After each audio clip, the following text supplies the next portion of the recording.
mwaki aniachere tati akohike anyana musiete kora kara na kara without kaga. No, that be that. Manake, no, that be that.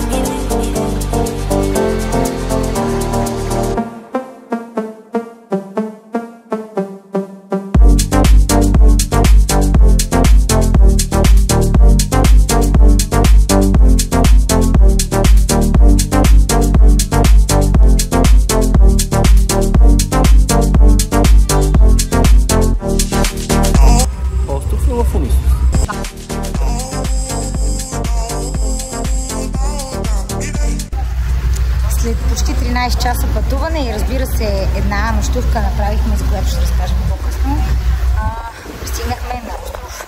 Почти всъщност пристигнахме на остров Елафонисос. Имаме 8 минути с ферибот, около 8 минути с ферибот, а точно пред нас е островчето. Буквално изглежда се едно може да го предположиш. Може, без проблем.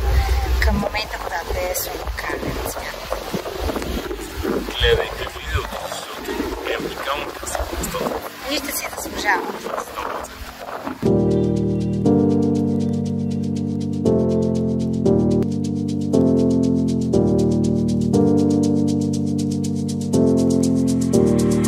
Anegua modea koragua mwaki aniachere tati akohike.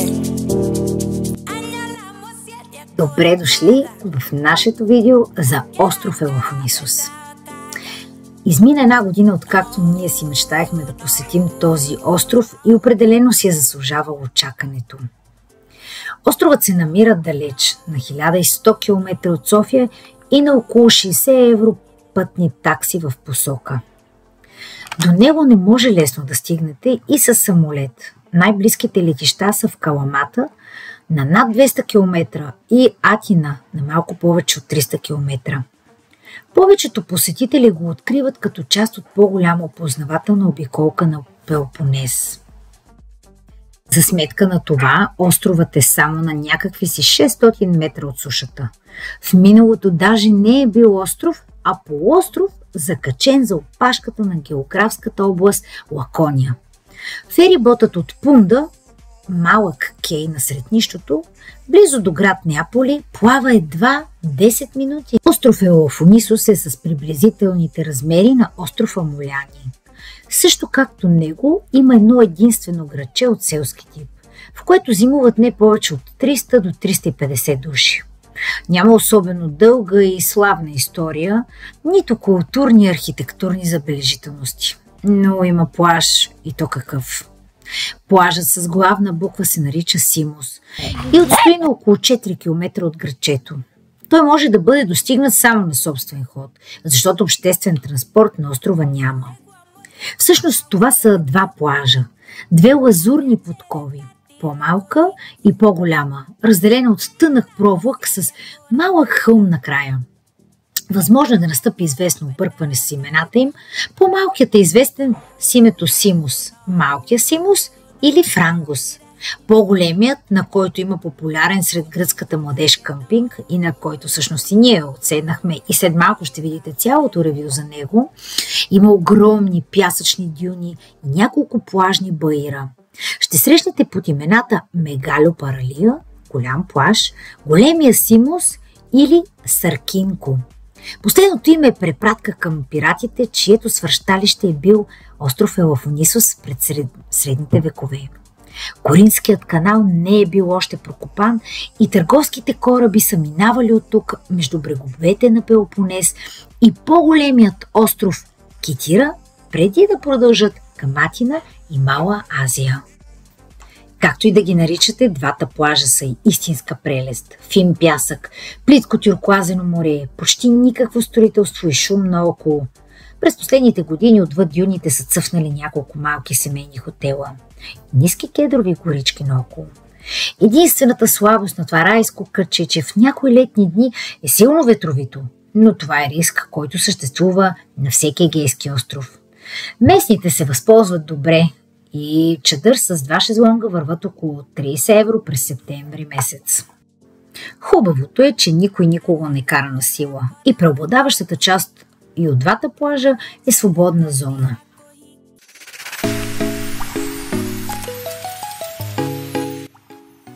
Дойде време да ви разкажем малко повече за самия къмпинг. Той се нарича с името на плажа Къмпинг Симос. Къмпингът е доста голям и бих казала доста добре организиран.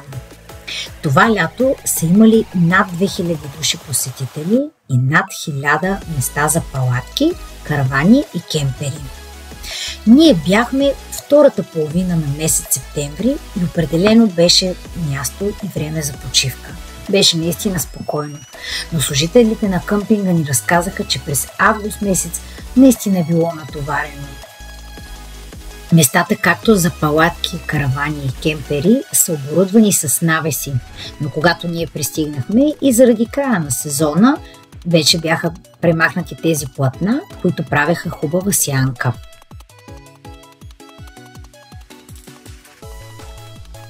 Къмпингът също така е оборудван и с бунгала с различни големина.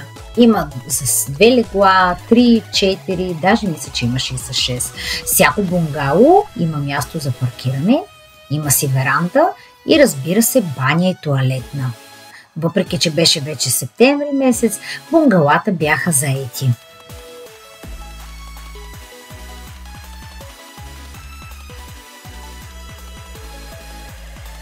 Къмпингът работи до края на октомври месец и от началото на септември до края на работното му време посетителите са предимно с кемпери, тук-там и някоя друга каравана, по-малко палатки.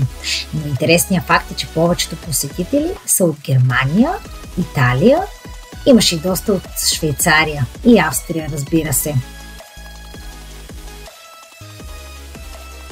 Домашните любимци в къмпинга са добре дошли, но трябва да бъдат вързани на повод и задължително да почиствате след тях.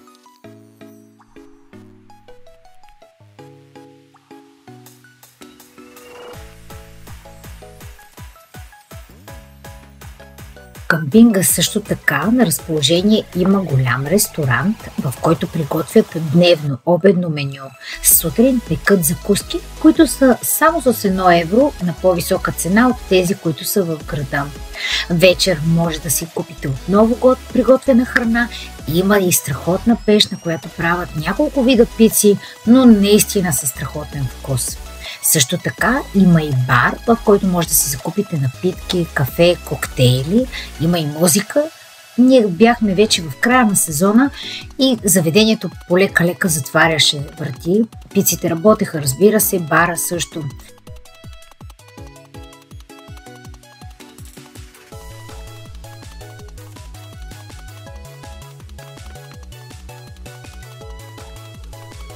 Интересното за този къмпинг е, че ако искате вашият автомобил да стои вътре, той стои точно на мястото до палатката и си има определено място, даже и циментирано за автомобил.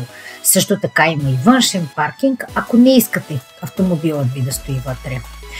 Къмпинга наистина е много голям и местата за палатки са направени на няколко сектора, така че може да си изберете, тъй като има по-малки навеси и по-високи. Ние избрахме по-високите навеси, които бяха в по-отдалечения край и при нас беше сравнително по-спокойно. Къмпинга може да влезнете от 7 сутринта до 1 през нощта.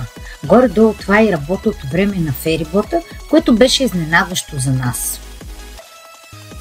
Помислили са и за най-малките посетители на къмпинга, като има изграден детски кът с 2 вида люлки и една голяма парзалка. Хубаво е направено с камъчета, обезопасено и оградено. В къмпинга наистина е спокойно и дори с преминаващите коли или кемпери няма опасност за мълчуганите и повечето алеи са асфалтирани, което позволява съответно да може да покарат колела. Ако не сте от най-запалените къмпингари, но все пак сте на острова и искате да опитате преживяването да спиш на палатка, в къмпинга има глемпинг. Честно казвам, не съм запозната с цените, но видях, че през цялото време бяха заети тези хубави шатрички. За посетителите на къмпинга има изградени 4 бани тоалетни, 2 кухни, които предлагат хладилник с фризер и котлони и места за хапване отстрани.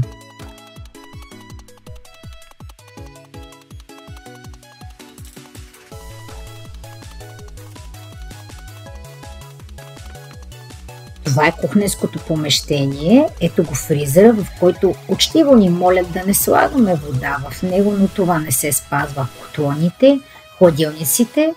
Хубаво е да прибирате храната си или в кутии, или в пликчета, да я надписвате все пак да се знае.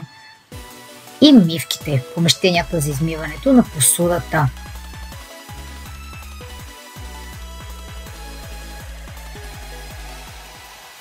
Ако почивката ви е продължила прекалено дълго и имате нужда да изперете вашите чаршафи, дрехи или бельо, може да го направите.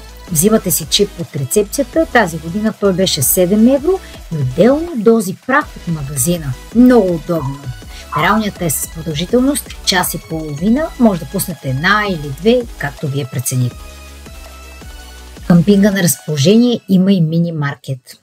Тъй като ние бяхме, както вече казах, към средата на септември месец, вече магазина беше в процес на затваряне, но истината е, че имаше всичко необходимо. Яйца, кашкавал, сирене, мляко, вода, бирички. През лятото е доста зареден и даже има плодове и зеленчуци, а също така и пресен хляб. На вашите екрани в момента виждате най-новата част от къмпинга с най-новата баня, тоалетна, кухня и място за сядане и за приготвяне на храна или хапване. Ние бяхме в най-далечния край на къмпинга и затова имахме страхотният шанс да бъдем почти единствените ползватели на тези нови помещения.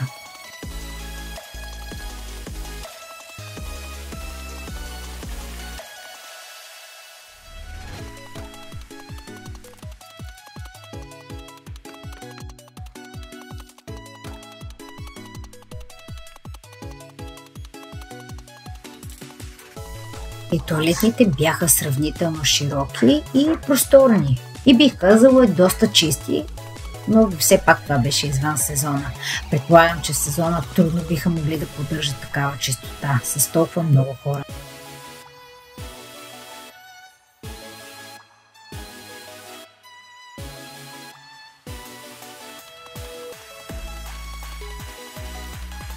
Помислено е даже и за любителите на тениса и фитнеса.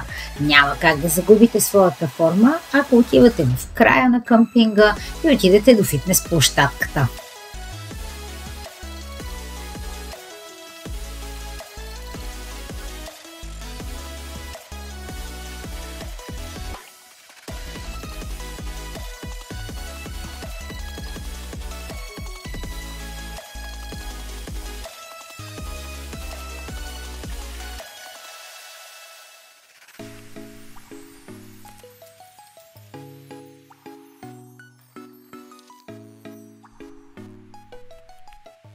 Ако обичате сладолед, няма да останете разочаровани.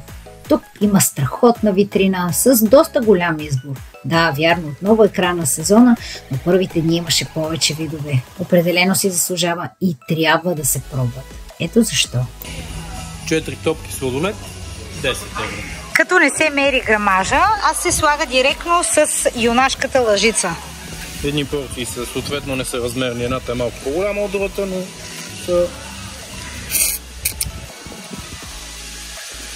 За септември 21 идеално.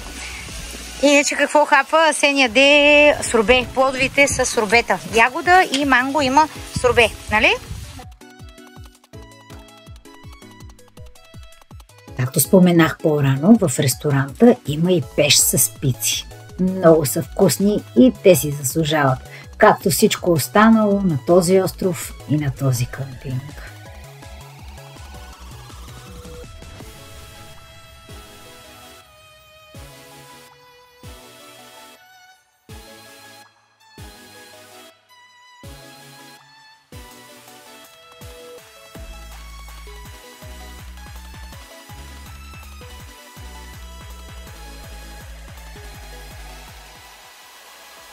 Ако все пак обичате да приготвяте храната си сами, В къмпинга има изградено барбекю с места за сядане.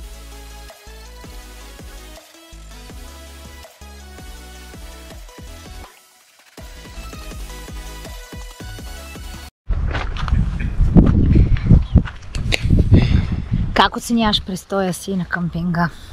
Двуседмична почивка страхотно. Много беше хубаво, много ни хареса, за съжаление много бързо свърши.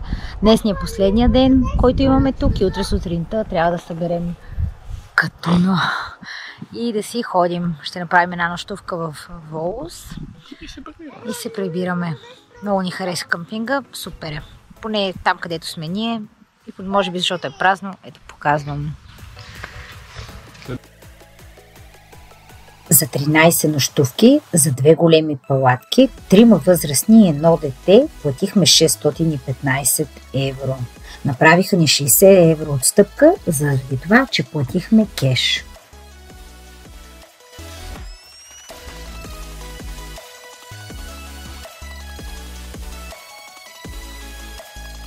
Тъй като ние сме любители на колоезденето, не пропуснахме да направим обиколка и на този остров, но той е със скромните 13 км.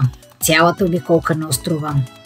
От къмпинга в наляво, когато тръгнете да изкачвате маршрута, все още този път го няма на картата на Google, но вие определено не го пропускайте, ще ви хареса. Чисто нов асфалт с спиращи дъха гледки.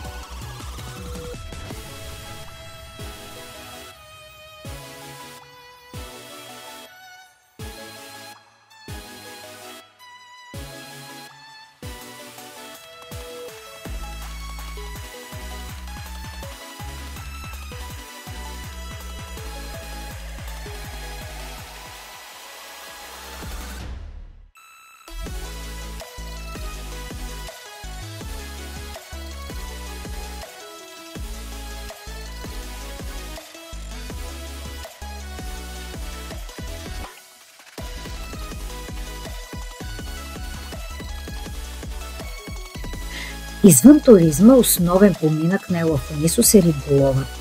Все още десетки рибари излизат всяка сутрин с лодките и мрежите си. На тях може да се разчита да зареждат с прясна риба ресторантите на крайбрежната улица. Декор на летните вечери осигурява градската църква Свети Спиридон, построена на малък остров в плитките крайбрежни води и свързан с мостче с сушата.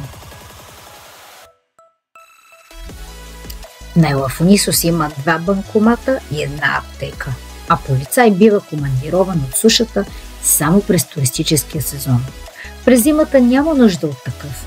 Най-близките признаци на цивилизация са в Неаполи, градче около 3000 души на 10 километра от пристанището Понда.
Сега ще ви покажа едно страхотно заведение.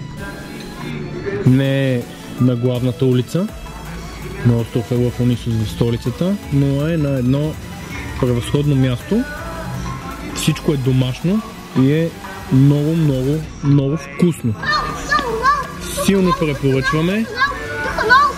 Ето го тук най-нахранения. Ето го заведението. Всичко беше превъзходно. Препоръчваме всичко. Беше страхотно вкусно. Ето го заведението. Ето това много. Ето това много.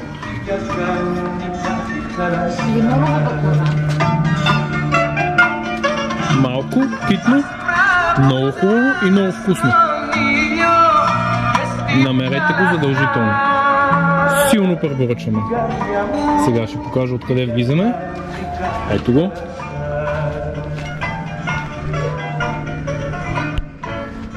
Ето и надолу. Надолу е главната. Ето ги и собствениците. Майката и бащата, които готвят. Момчето е страхотно, говори английски перфектен. Имаш ли желание, винаги можеш да се разбереш с него.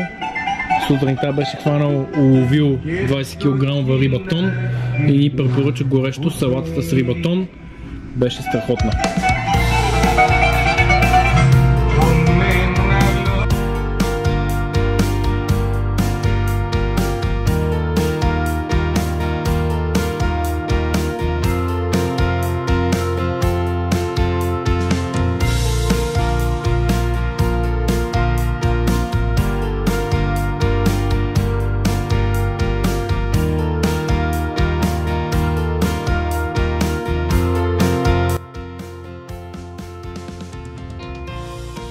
Маркирано е. Ти виж как е направено с пирамидки.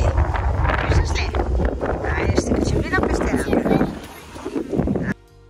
Ако разполагате с повече време на острова и имате приключенски дух, то определено не пропускайте да се качите до пещерата на острова. Тя се намира само на половин километър от самия къмпинг и пътеката не е трудна и не е сложна. От къмпинга до пещерата до върха и обратно са почти 3 км. Преходът е много лесен, а пътеката е обозначена с пирамида от червени камъчета, която ви води до прекрасна гледка към лазурното синьо море.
водата на плажа. Няма такова синьо, няма толкова нюанса на синьото, няма такава красота. Единственото, което е, че ни хвана вятър и за съжаление за пореден ден флагът е жълт. Обикновено по обяд вятъра се усилва и флага става рязко червен. Но тази вода не подлежи на пропускане. Топло е. Ние сме втората седмица на септември месец и наистина много си заслужава.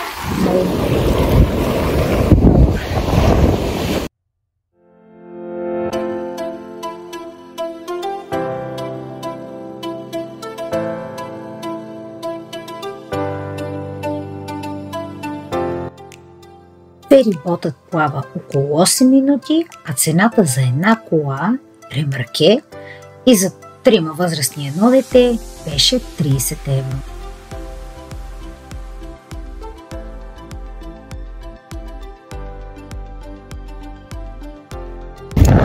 И това приключение беше наистина много красиво.